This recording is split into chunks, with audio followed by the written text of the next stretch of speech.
boys and girls.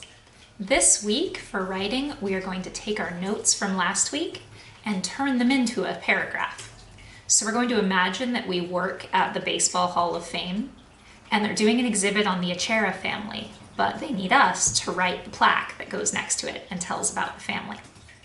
Now we've written paragraphs before in class, so this week our targets, we're going to really focus on writing a strong introduction sentence and a strong conclusion sentence, a closing sentence.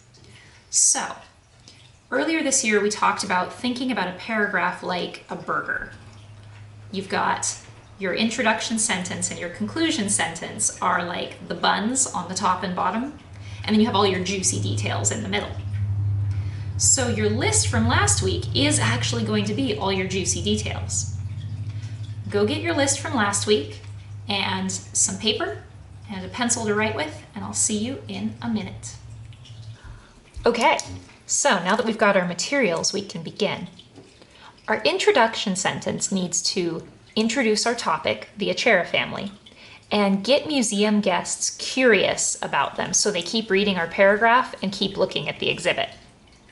Okay, so if you've got an idea for an introduction sentence, awesome, write it down. But I know some of you see a blank paper and your brain just goes, blah!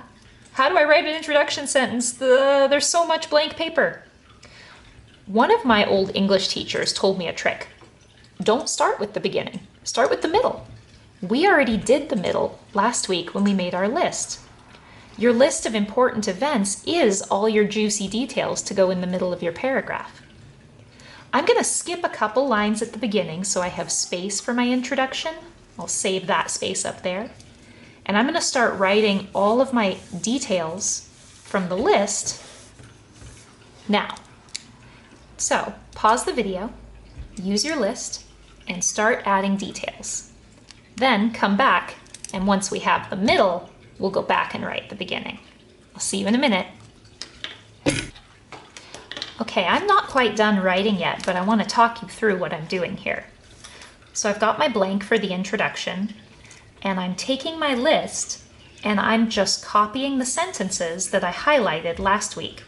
Because you put the sentences in order last week, it tells a summary of their lives and the important things that happened in order. So I'm just going through my list, copying the first highlighted sentence, copying the next highlighted sentence, and so on until I'm done with all of those 4 or 5 most interesting details you highlighted on your list. Then we'll go back up and write the introduction. Keep going.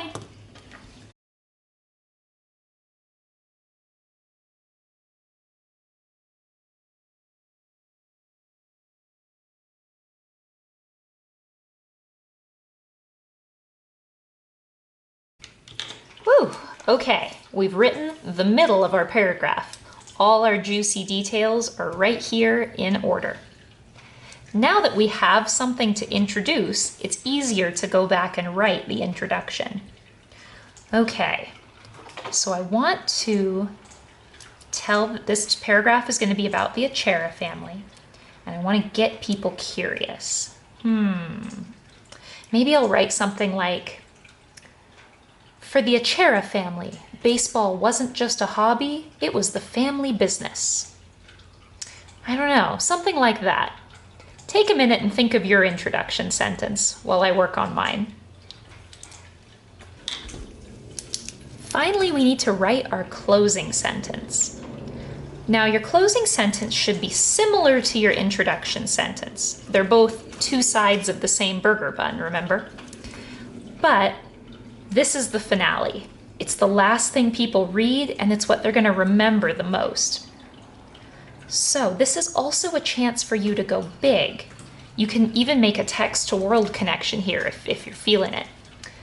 So if I was going to make a text-to-world connection and have it still be talking about the Achara family and how important baseball was to them, I might say something like,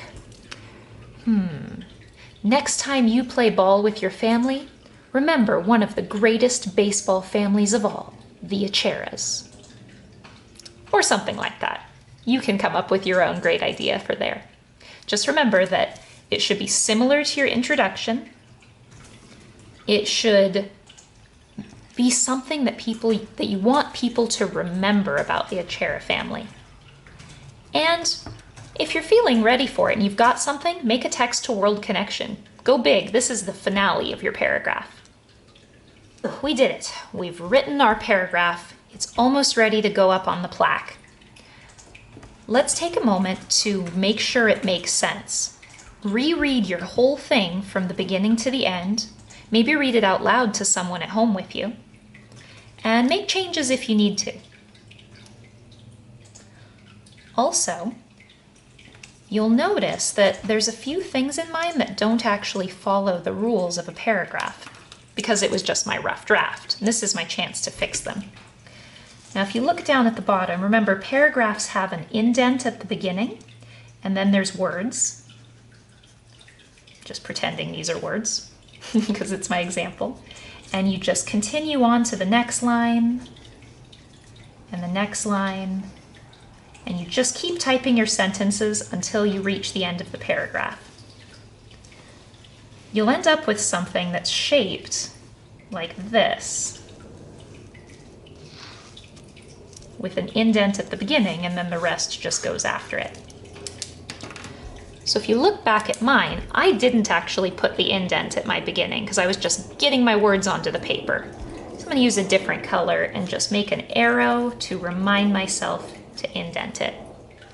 The fancy editing mark for put a paragraph here is a backwards P with 2 lines.